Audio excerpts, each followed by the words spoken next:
اللہ دیکھو بھائی کتنی خوشی ہے.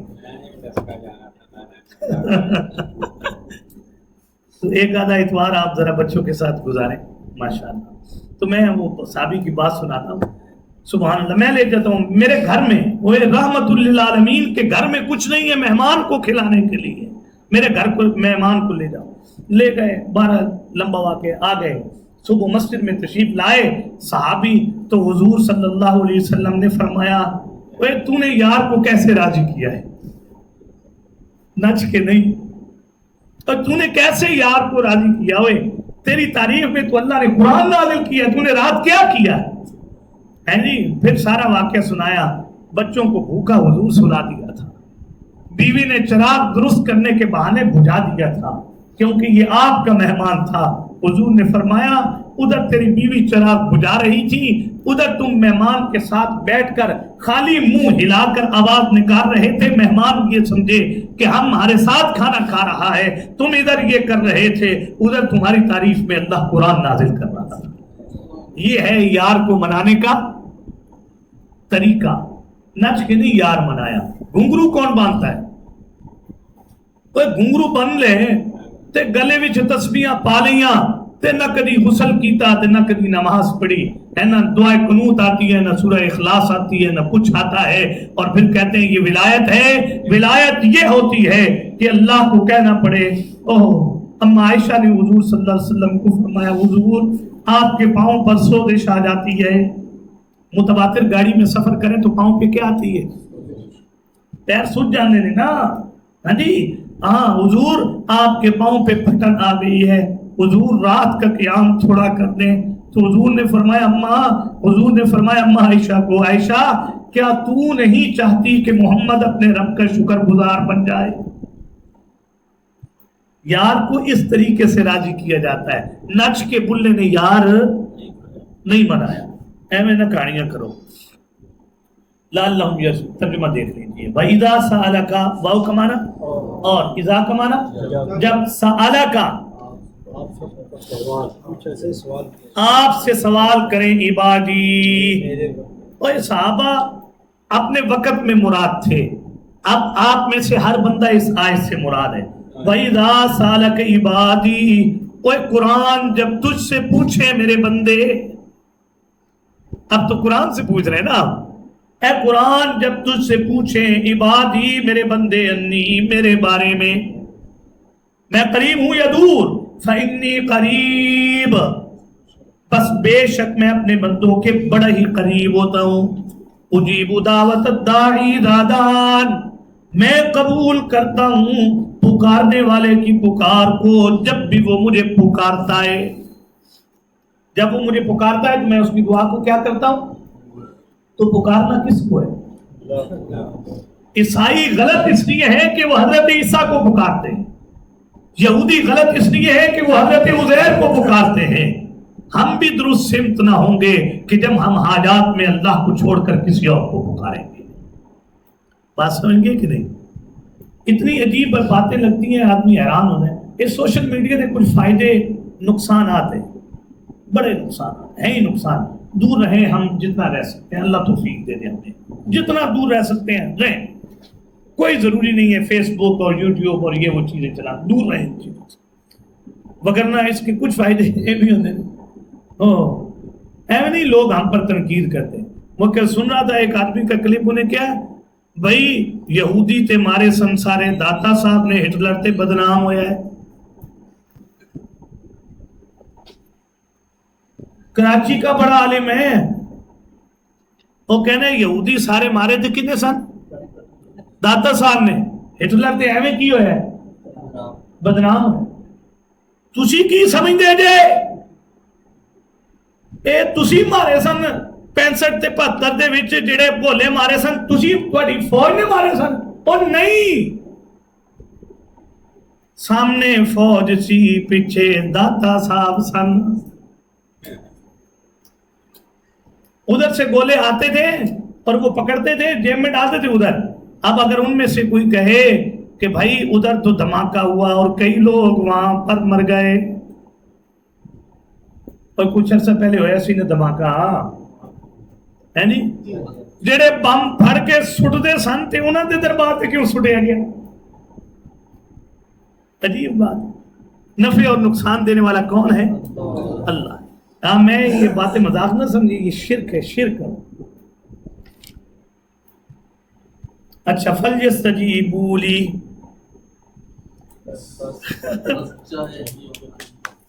میں اس کی نا بات کو 3-4 بار سنا، میں صحیح سن رہا جیڑا کہہ رہے سی بھئی ہمارے تے جی داتا صاحب ہٹلر تے بدنام ہویا، میں یار اندازہ لاؤ واہ مولوی ہوا، ہاں جی اوے اللہ میرا معاف کری، اوے اللہ میرا معاف کری، اللہ میرا معاف کری، ہے جی ساری دنیا اوے ساری دنیا کعبے دا طواف کر دیے تے کعبہ جا کے غوث پاک دے مزار دا طواف کردا ہے۔ یہ میں نہیں کہہ رہا، یہ آپ سنیں، یہ سوشل میڈیا پہ اور ادھر سے صدائیں آ رہی ہیں، اوے نہ پکارو اے کسی کو۔ میں سن رہا تھا، چونکہ یہ باتیں عقیدے کی ہیں، میں سن رہا تھا ایک آدمی وہاں درگاہ کا، شیخ عبدالقادر جیلانی رحمہ اللہ کی درگاہ کا، وہ کہیں سے وفد آیا، ان سارے کو اکٹھا کر کے وہاں پر لے گیا ہے جی، اور دعا کر رہا ہے۔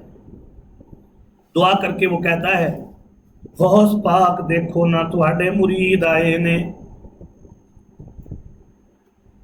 ساڈا یقین ہے کہ تسی سانو کی کر رہے جے، دیکھ رہے جے، تے آئے جے، اور تسی حضرت حسین دی اولاد نال تعلق رکھ دے جے، اور تسی انہاں دے جے، تسی انہاں دی لڑی جو جے، خدا دا نا جے سانو معروف نہ بھیجیا جے۔ یہ دعا ہو رہی۔ اور ادھر حضور علیہ الصلوۃ والسلام کا ارشاد ہے 3 مسجدوں کے سوا کسی مسجد کی نیت کر کے، مسجد کی نیت کر کے جانا کہ وہاں پر دعائیں قبول ہوتی ہیں، حضور نے سفر کرنے سے منع کیا۔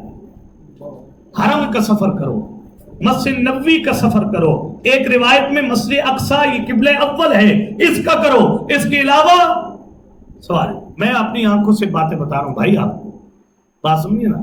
ہمارا بھی تھا، تشکیل ہوئی تو وہاں ملتان میں، تو میں نے کہا یہ دیکھنی چاہیے، یہ مشہور درگاہ ہے۔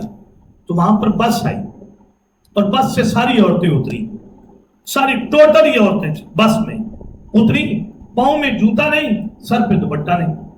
ہم یہی چیز تو دیکھنے گئے تھے، وہاں ہے نا 3 درگاہیں بالکل ساتھ ساتھ۔ تو میں نے پوچھا، میں نے کہا یار یہ عورتیں کسی کے سر پہ دوپٹہ نہیں، کسی کے پاؤں میں جوتا نہیں، یہ کیا ہے؟ تو اس نے مجھے کہا کہ آپ کو نہیں پتا، ان عورتوں نے منت مانی ہوئی ہے کہ اگر ہماری یہ ضرورت پوری ہو گئی، اسی سرو لا کے تے پیرو لا کے بہاؤدین زکریا کے دربار پہ جائیں گے۔ حضور کہہ رہے ہیں کہ کروڑ پتی ہو عورت، محرم نہیں ہے، نہ حج پہ جا سکتی ہے نہ عمرے پہ جا سکتی، سر کے بال نظر آ گئے، عورت کی نماز نہیں ہوتی۔ جی بات تو بہت دور ہے نا۔ عورت کا بیٹا جوان ہو جائے تو عورت اپنے بالوں کو اپنے بیٹے کے سامنے بھی ظاہر نہیں کر سکتی۔ عورت اپنے بدن کو جس طریقے سے دوسروں سے چھپانا ہے، گھر میں رہنا ہے، ضرورت ہے اپنا ہاتھ، اپنا پاؤں، اپنا چہرہ، جو محرم ہے باقی ان سے یہ تو کھلا رکھ سکتی ہے، باقی کو رکھنے کی اجازت نہیں۔ پنڈلی ماں بھی اپنے بیٹے کے سامنے نہیں ظاہر کر سکتی، بہن اپنے بھائی کے سامنے نہیں ظاہر کر سکتی، پنڈلی وغیرہ وغیرہ۔ وہ کیے جناب منت، وہ میں نے کہا چلے آگے کے اندر جب گئے نا، احاطے میں جب گئے تو ڈھول کی تھاپ پر جو ہیں وہی عورتیں جو اس بس سے اتر کر آئی تھی، انہوں نے دوپٹے اپنے کمر کے ساتھ باندھے ہوئے اور ڈھول کی تھاپ پہ ناچ رہی ہیں۔ میں نے پوچھا یہ کیا؟ انہوں نے کہا یہ منت مننی ہے، جو ساڈا کم ہو گیا اسی اتھے آ کے دمال پاواں گے، دعائیں قبول تب کروں گا فلیستجیبوا لی، جب تم میرا کہنا مانو گے، وَلْيُؤْمِنُوا بِي، اور مجھ پر کیا لاؤ گے؟ ایمان لاؤ گے، لَعَلَّهُمْ يَرْشُدُونَ، میں رہنمائی کروں گا تمہاری ایسی، تمہاری دنیا کی حاجتیں بھی پوری اور دین کی حاجتیں بھی کیا ہو جائیں گی؟ پوری۔ اللہ عمل کی توفیق نصیب فرما دے. تو یہ ناراض ہو رہے ہو لیکن یہ بھی تو بینیفٹ دیکھو نا, کل چھٹی ہے. بڑی اچھا. تو ہمارے ٹسکے کا مولانا آئے تھے جراث علوم پڑھانے, وہ کہتے ہیں میں